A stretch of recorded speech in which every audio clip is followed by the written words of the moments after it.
I never thought I'd find myself in this situation, but here we are.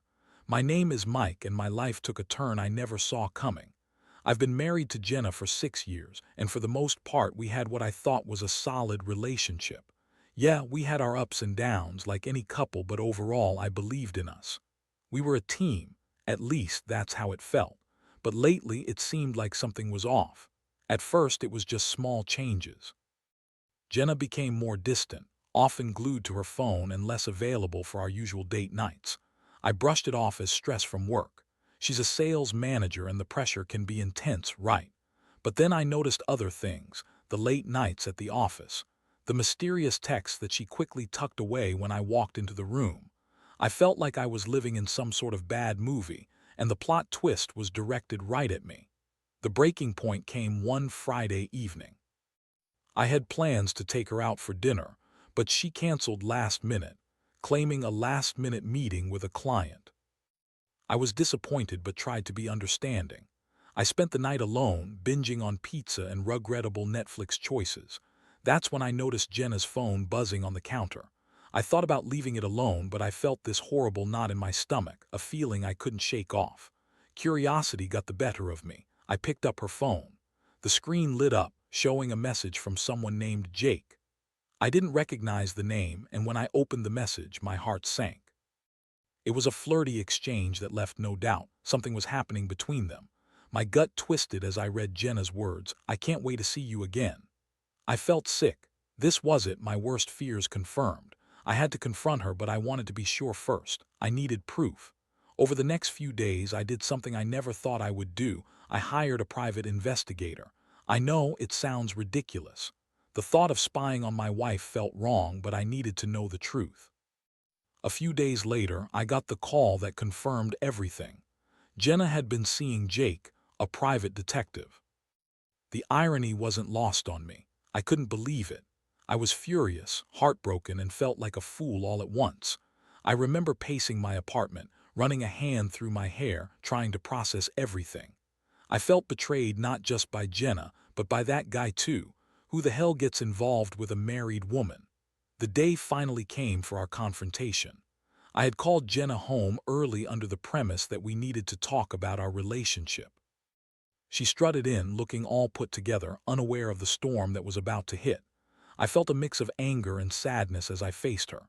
"We need to talk about you and Jake," I said, trying to keep my voice steady. The look on her face was priceless, shock, then anger, followed by a defensive attitude. "What are you talking about? You're being ridiculous, Mike." She snapped, crossing her arms as if that would shield her from the truth. I laid it all out, the messages, the investigation, the timeline. I watched as her defenses crumbled, replaced by a flurry of excuses. "It's not what you think. He's just a friend. We were only talking about work." Her words felt like daggers. The lies spilled out of her mouth so easily, and it made my blood boil. I could feel my heart racing as I processed the weight of her betrayal. This was my wife, the woman I had trusted with everything, and here she was, caught in her own web of deceit. The confrontation escalated, with Jenna shouting and crying, twisting the narrative to paint herself as the victim. But deep down, I knew the truth. I spent that night in a haze of emotions: anger, sadness, disbelief. How could she betray me like this? I had given her everything, and in return she was sleeping with some private detective. The emotional roller coaster had begun, and I had no idea where it would end. But one thing was clear: I needed to take control of this situation. I refused to be the victim in this story. The days following the confrontation felt surreal. I was running on adrenaline, anger coursing through my veins as I tried to wrap my head around Jenna's betrayal. Every moment was a mix of heartbreak and rage. I didn't want to wallow in despair. I wanted to take action. My heart was heavy, but my mind was racing with thoughts of revenge. It was time for some poetic justice. After a sleepless night filled with tossing and turning, I had a plan brewing in my mind. I couldn't just let this slide. Her affair needed exposure.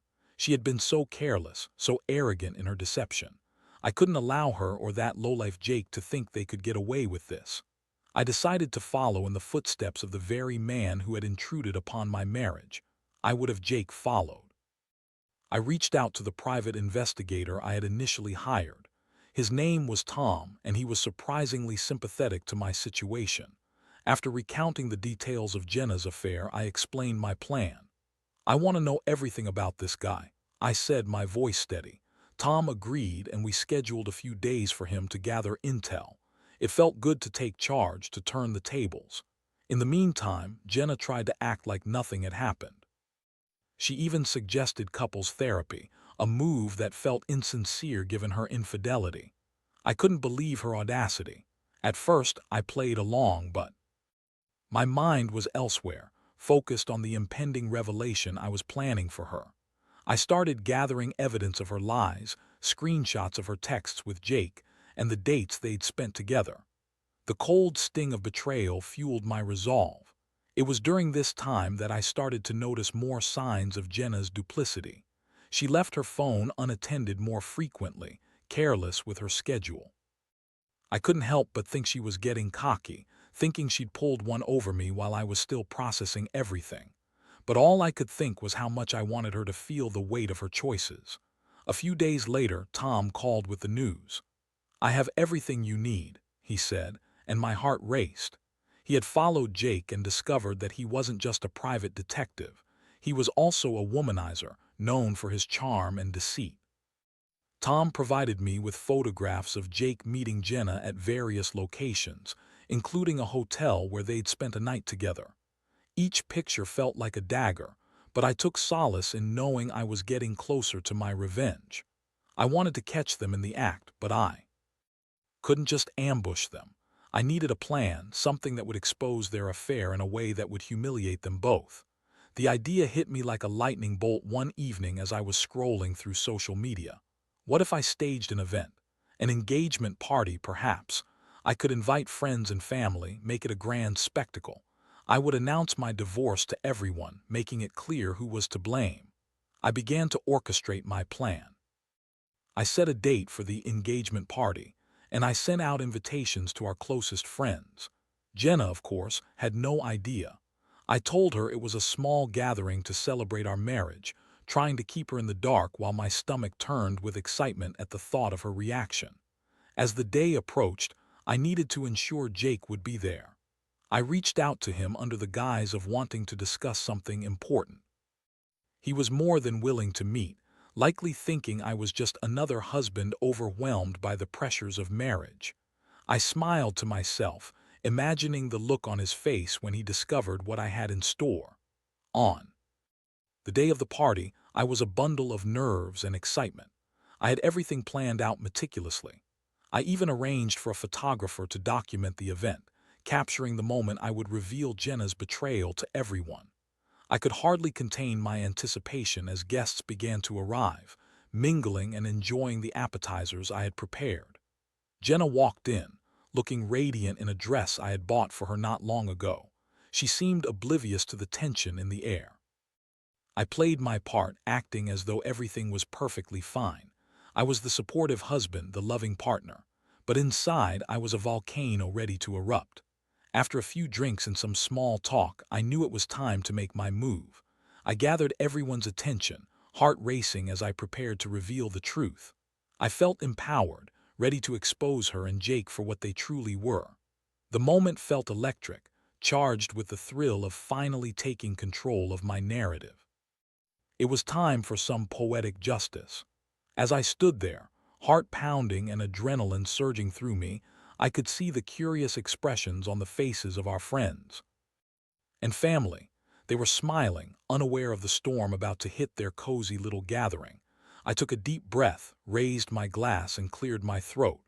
"Thank you all for coming tonight. It means a lot to me and Jenna." Jenna smiled back, a glint of appreciation in her eyes, completely unaware of my impending reveal. I continued, "I wanted to take this opportunity to celebrate something very special. You see, while many of you think that Jenna and I are here tonight to celebrate our love, I actually have a different announcement to make." I felt a rush of mixed emotions, fear, excitement, and a sense of empowerment. The moment was ripe for the picking, and I could see the confusion growing on Jenna's face. "Jenna," I said, locking eyes with her, "you've been telling me that you're so busy with work, but tonight I want to celebrate the truth." Her expression shifted from confusion to panic as the realization began to dawn on her. "What are you talking about, Mike?" she blurted, but I pressed on, determined to see this through.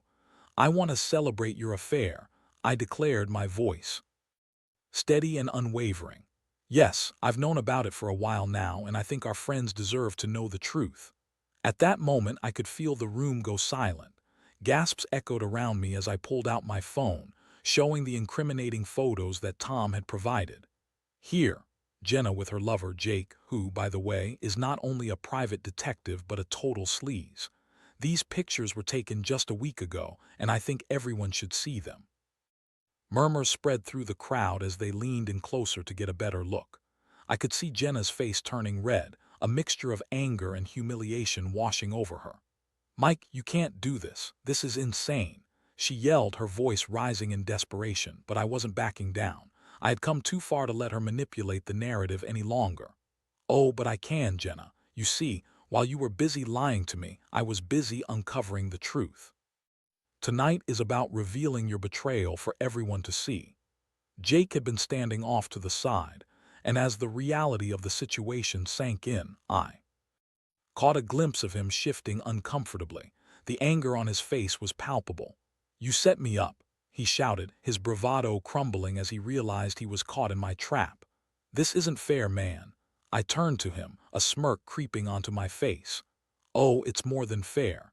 You knew exactly what you were doing, taking advantage of a married woman. You thought you could play games without consequences, but here we are."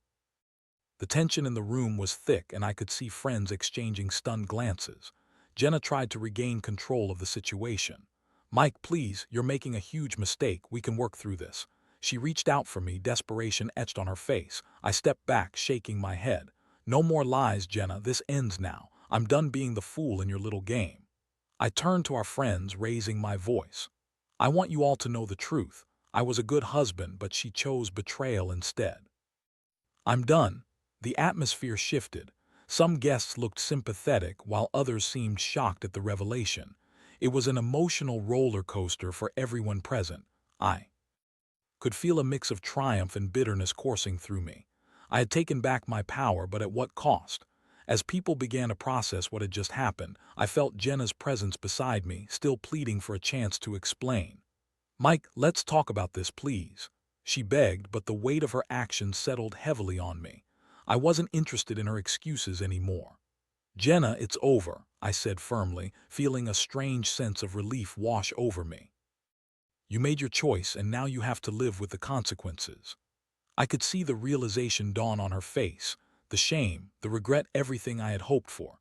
Then, without another word, I turned my back on her and walked towards the door. The fiesta of betrayal I had orchestrated was complete, and I could finally breathe. I stepped outside, the cool night air hitting my face like a refreshing wave. I felt liberated, yet hollow, as if part of me was still processing the fallout. From that moment on, my emotional journey took a new direction. I had confronted my wife and exposed her deceit, but I was far from healed. I needed time to figure out what was next. The aftermath of my revelation had left me feeling raw and vulnerable, but I had made a decision. I wasn't going to let her win. I would reclaim my life one step at a time. It was time to focus on me, to heal and to move forward. I was done being the victim. Now I was ready to take control, and I would not let anyone, especially not Jenna, take that away from me. The days following the party were a whirlwind. I had dropped a bombshell that shattered not just my marriage but also the lives of everyone who cared about us. Friends had reached out, some offering support, while others were still processing the shock. I felt like I was in a fog, trying to navigate a world that had been turned upside down. Jenna moved out of our apartment shortly after the party. I thought she'd fight to stay, to convince me things could go back to normal, but instead, she took the coward's route, packing her things and leaving without a backward glance. It was almost a relief. I could finally breathe without the weight of her betrayal hovering over me. But with her absence came a wave of loneliness. I had spent years building our life together, our routines, our inside jokes, our plans for the future. Now I was left in a half-empty apartment filled with memories that felt like ghosts. I avoided places we used to frequent, like our favorite diner or the park where we'd often go for walks. Everything reminded me of what I had lost, or rather, what Jenna had thrown away. I dove into work, trying to keep my mind occupied. Friends invited me out, but I often turned them down, preferring the solitude of my apartment. I spent hours on the couch, scrolling through social media and watching TV, losing myself in mindless entertainment. But eventually, the numbness wore off, and the pain of betrayal hit me like a tidal wave. I decided to take control of my life again. I started working out, hitting the gym almost every day. It was a way to channel my energy and frustrations. I found solace in pushing my body to its limits, and with every drop of sweat I felt a little stronger, a little more like myself. I also sought therapy, realizing I needed to unpack the emotional baggage Jenna had left behind. Talking to a professional helped me process my feelings, and slowly, I began to understand the depths of my anger and sadness. But Jenna wasn't completely out of the picture. She had reached out a few times, trying to have the conversation. I didn't respond. I wasn't ready to hear her excuses or her attempts to rewrite history. I was focused on healing and finding clarity in a world that felt chaotic. One day, while I was at the gym, I ran into an old friend, Sarah, from college. We had lost touch over the years, but she looked great and seemed genuinely happy to see me. We chatted for a bit, and she invited me to grab a coffee. I hesitated but ended up accepting. After all, I could use a friend. Over coffee, I found myself opening up about everything that had happened with Jenna. To my surprise, Sarah listened intently and offered insights that helped me see things in a new light. She reminded me that I was worthy of love and respect, and I shouldn't let Jenna's actions dictate how I felt about myself. As we continued to meet for coffee in the following weeks, I felt a connection growing. We laughed and reminisced about old times, and I began to let my guard down. It was refreshing to have someone to confide in, someone who understood the complexities of relationships but didn't judge me for what had happened. I found myself smiling more, genuinely enjoying life again. But then, just when I felt like I was starting to move on, a message from Jake popped up on my phone. It was a simple "Can we talk?" I stared at the screen, a mix of anger and confusion swirling inside me. What could he possibly want? I had exposed him. I had taken control of my life. Why was he reaching out now? Part of me wanted to ignore him completely, but another part of me was curious.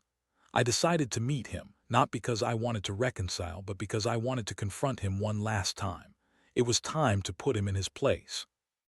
We agreed to meet at a coffee shop, and as I walked in, I could see him sitting at a corner table looking nervous.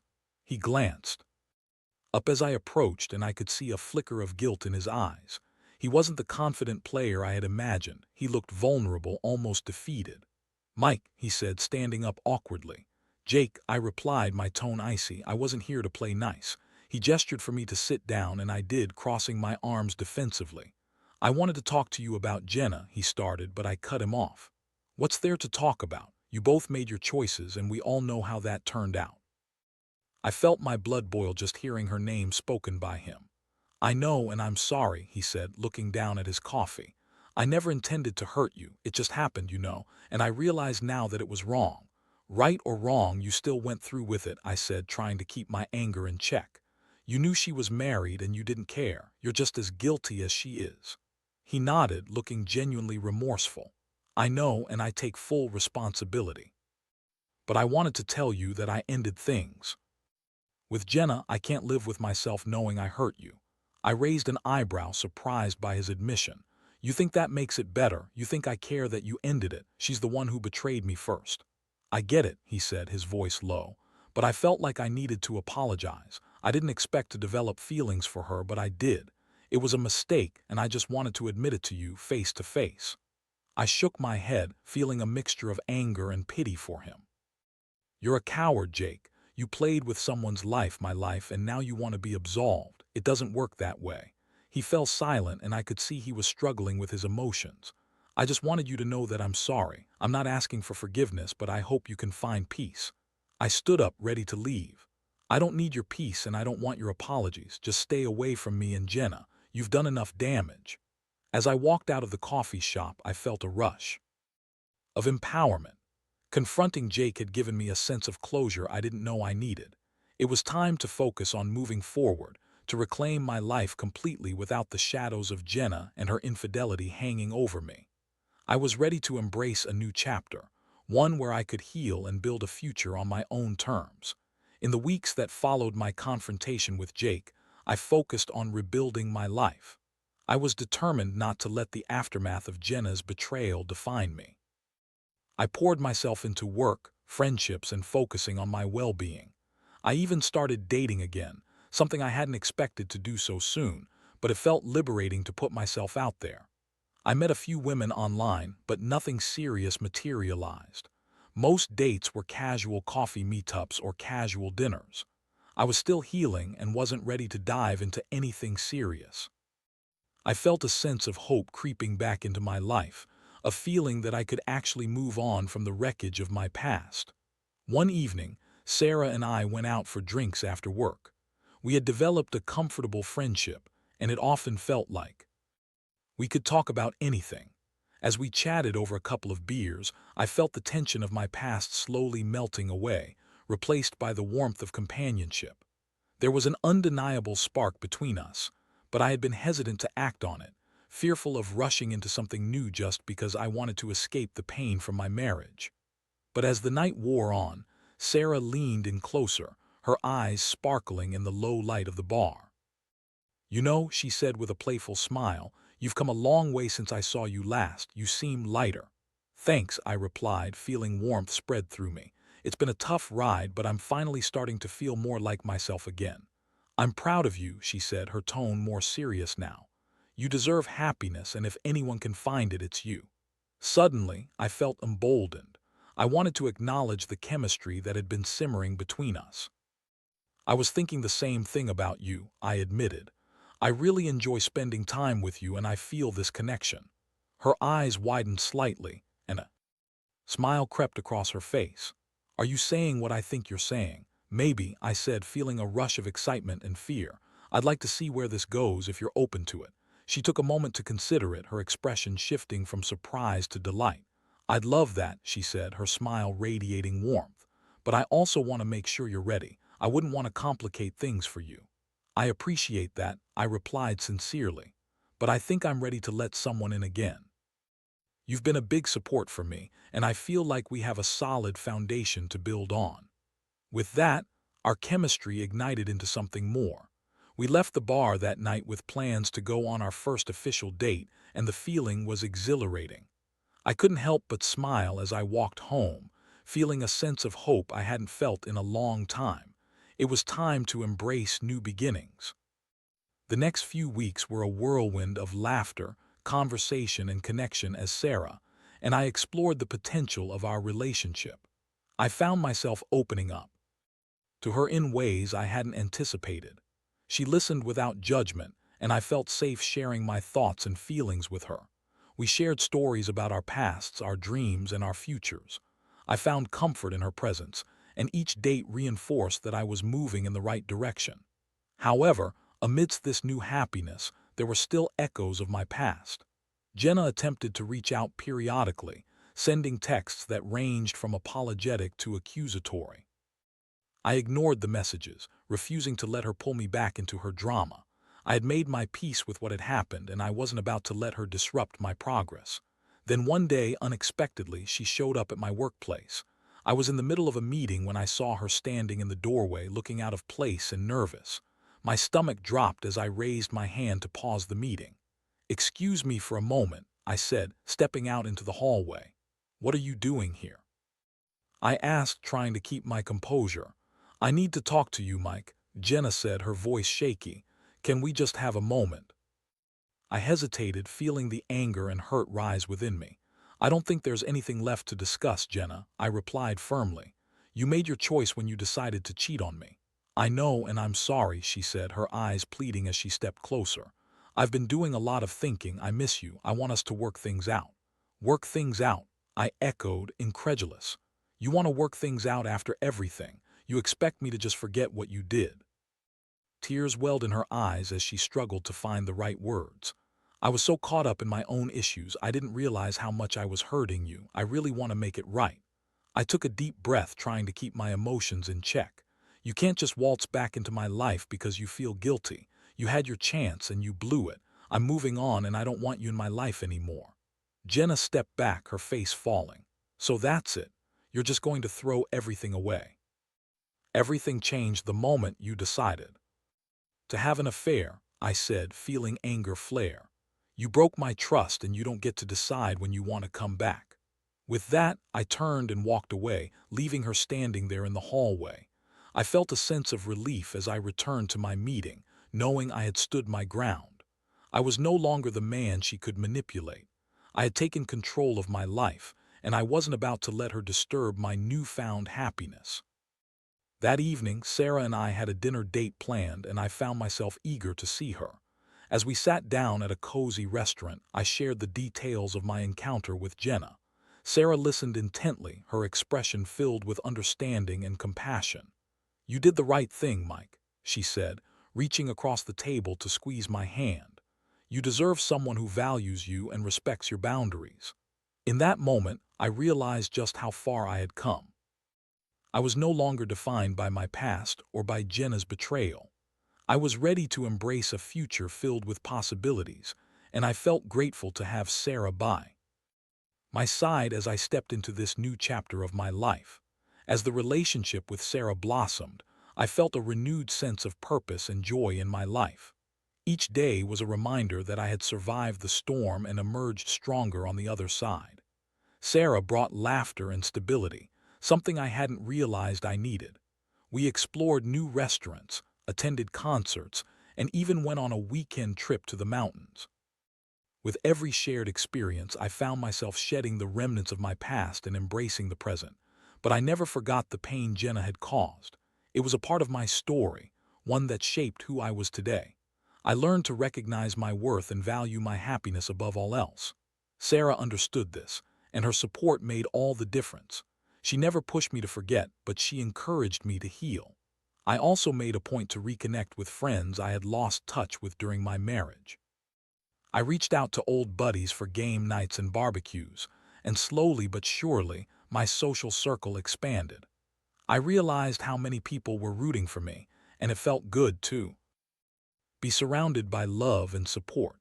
Months passed, and I began to feel like I was in a different life altogether. One evening, while sitting on the couch with Sarah, we talked about our future aspirations. It was a casual conversation, but it opened the door to deeper discussions about where we saw ourselves heading. "What do you want in life?" Sarah asked, her eyes sparkling with curiosity. "I want to continue building my career, travel more, and maybe one day start a family," I said, my heart racing at the thought. "But most importantly, I want to be with someone who respects me, someone who makes me happy." Sarah smiled and nodded. "That's a great goal. I'd love to travel with you and experience new things together." In that moment, I felt a surge of hope and excitement. I realized I was no longer living in the shadow of my past. I was carving out a new path, one where I could be happy and fulfilled. The thought of a future with Sarah filled me with a sense of joy I hadn't felt in a long time. Around this time, I also received a call from Tom, the private investigator I had hired initially. He wanted to check in on me and see how things were going. "Mike, I just wanted to say I'm proud of you," he said, his voice warm and sincere. "You took a tough situation and managed to turn it into something positive. That takes strength." I appreciated his words more than he knew. It felt good to acknowledge how far I had come. We ended the conversation on a positive note, both grateful for the lessons learned from the experience. As time passed, Jenna faded into a memory. I occasionally heard through mutual friends that she was trying to rebuild her life, but I had no desire to check in on her. My focus was on the life I was building with Sarah, filled with laughter, adventure, and love. Then came the day that would solidify everything for me. Sarah and I were hiking in the mountains, the air crisp and invigorating. As we reached a scenic overlook, the view was breathtaking. A vast expanse of trees, rivers, and hills stretching out as far as the eye could see. We stopped to take it all in, and I felt a sense of peace wash over me. Mike, Sarah said, looking at me with a soft smile. I'm so glad we have this together. I turned to her and felt a wave of emotion. Me too, Sarah. You've brought so much light into my life. I never expected to find someone like you after everything I went through. She smiled, and in that moment I saw a future filled with possibility. It was a moment of clarity, and I knew I wanted to share more than just adventures with her. You know, I've been thinking about this for a while, I said, my heart racing. And I want you to know that I'm all in. I want to build a life with you. Her eyes widened, and I could see the joy reflecting back at me. Really, that means so much to me, Mike. I took a deep breath, gauging my courage. I want us to be a team. I want to support each other through everything. As we stood there, surrounded by nature's beauty, I pulled her close and leaned in to kiss her softly. It felt like a promise, one that I intended to keep. Months later, as we sat around a table with friends and family celebrating another milestone in our relationship, I felt a profound sense of gratitude. I had taken control of my life, faced my demons, and discovered a love that felt genuine and real. It was a journey I never saw coming, one filled with pain and heartache, but ultimately it led me to a brighter future. Looking back, I learned that while betrayal can cut deep, it also has the power to make us stronger. I learned to value honesty, trust, and respect in relationships, and most importantly, I learned to love myself again. As I raised my glass in a toast that night, I felt a wave of hope wash over me. To new beginnings and the power of resilience, I exclaimed, surrounded by those I loved. The cheers echoed back, and in that moment I knew I was finally where I was meant to be, free and moving forward into a bright, promising future.